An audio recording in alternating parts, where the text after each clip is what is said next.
I would say I have read my fair share of cultivation novels, and I found three that stood out to me as especially creative in the genre: Renegade Immortal, Reverend Insanity, and A Regressor's Tale of Cultivation. I know these are extremely popular choices. This is not a niche litmus test, but I think they are popular for great reasons. Ultimately, there are three categories I use to look at these stories and determine why they stood out to me so much: consistency, creativity, and impact. Consistency is kind of self-explanatory, but I want to gloss over it regardless. Cultivation stories, generally speaking, are long-running ones, and thus it is hard for many of them to stay afloat and bring out the same amount of consistency with each narrative arc. Staying good, if even great, from start to finish is rare, and I think these three stories among Cultivation are the most consistent. They even exceed one's expectations the more you read on, which is rare. Oftentimes, Cultivation stories have a hard time justifying the later parts of their stories because the power hierarchy has gotten so stupidly ridiculous that it kind of negates the meaning of earlier and middle parts of the story. This segment is often called the immortal realm in many stories. Start with Renegade Immortal. I think its immortal arc, or later parts, was amazingly consistent. It pulled in high stakes and brought back foreshadowing from earlier storylines, and for those of you that have read it, I can think of one great example of this: the All-Seer. It is criminal how underrated this antagonist was and how much fear he put not only into the readers but also into Wang Lin. From his introduction to his demise, he was a force to be reckoned with, and there was not a moment where I felt boredom or thought to myself that this was getting dragged out, despite it spanning hundreds of chapters. As for Reverend Insanity, a lot of people like to pick at the zombie arc, and yes, it is a fair criticism. It was really slow, but the build and setback Fang Yuan suffered because of it was needed for the payoff that was to come after. Besides that, I cannot think of a single other arc where Reverend Insanity was boring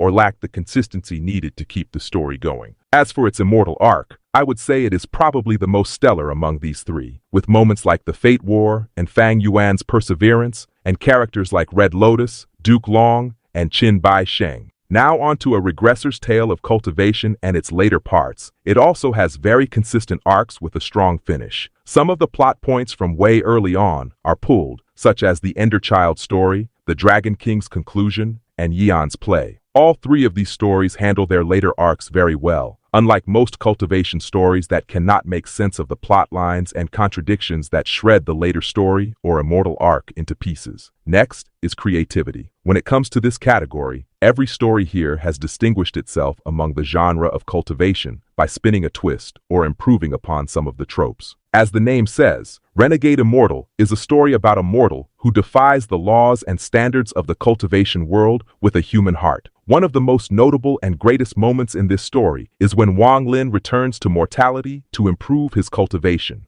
Sure, you can say this is not the first time you have seen this trope, but I would wager that among all of the cultivation stories I have seen, none can do that trope like Renegade Immortal. When Wang Lin returned to mortality, he made some genuine human connections, and as the arc kept moving, we as the readers were faced with the contrast of his immortal lifespan, and the emotion it brought out of me was amazing. I teared up a bit when he saw his friends grow old, when he saw children he used to know running on the streets of his stall getting married, or when he watched as the seasons changed. Renegade Immortal is creative in that it lets you experience the journey of cultivation from the perspective of someone with a human heart, someone who refuses to let go of his humanity and desperately clings on no matter how ruthless, how powerful, or how knowledgeable he becomes. Time could not and did not erode his humanity. That is why Wang Lin's grand title, the God Across the Universe, is ironic, because he ascended to godhood with the heart of a mortal, thus defying the trope and becoming a renegade immortal. The next story is Reverend Insanity. It is a story that distinguishes itself creatively, not just in the cultivation sphere, but throughout storytelling as a whole. Oftentimes you see or hear about stories with villainous or antagonistic main characters, but I will stake my life on it that you will never or have never seen a story like Reverend Insanity, because it does this to a T. Fang Yuan's insanity for immortality is the driving force of this story, but I would say it would not shine so brightly without its detailed and layered world.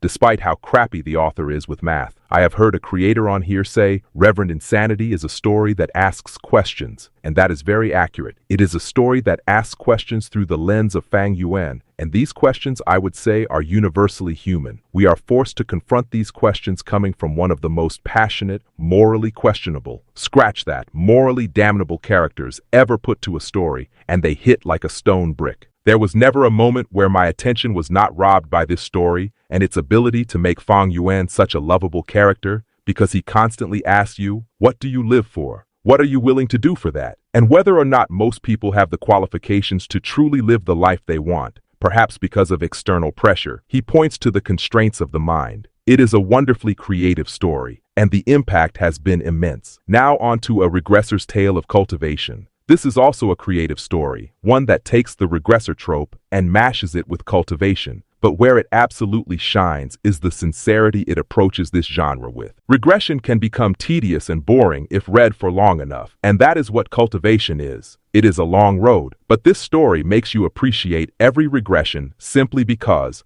behind all the grandeur and the amazingly huge world, we follow a story about human empathy and understanding. What does it mean to live your life meaningfully? To do what you can day after day, even if you think it will all be meaningless. These are the questions it seeks to answer, and I think it does so wonderfully. We see Seo Eun-hyun struggle with living over and over again while he tries to find meaning, not to mention how coherent the power system is with the core themes of this story. To become a cultivator in this story is to find individuality and meaning, to understand the intent of your own desire and others. The last category would be impact. As you can tell from this post so far, each of these stories has left an amazing impact on me, and although I do not think about them every day, there are times in life where I think back and just appreciate some of the relatable aspects they have, like Wang Lin questioning his life even after becoming a powerful cultivator at the apex of existence. Sometimes effort in something does not give it meaning, since he did all to survive. Or Fang Yuan's ambitious nature and how meaning in life could be found in action. Or Seo Eun-hyun's perseverance to live life every day to the fullest. In terms of impact, they will stay with me for all time, and hence they will be the goats of cultivation. They are more than stories, and they broke the mold they were supposed to fit into. Follow for more.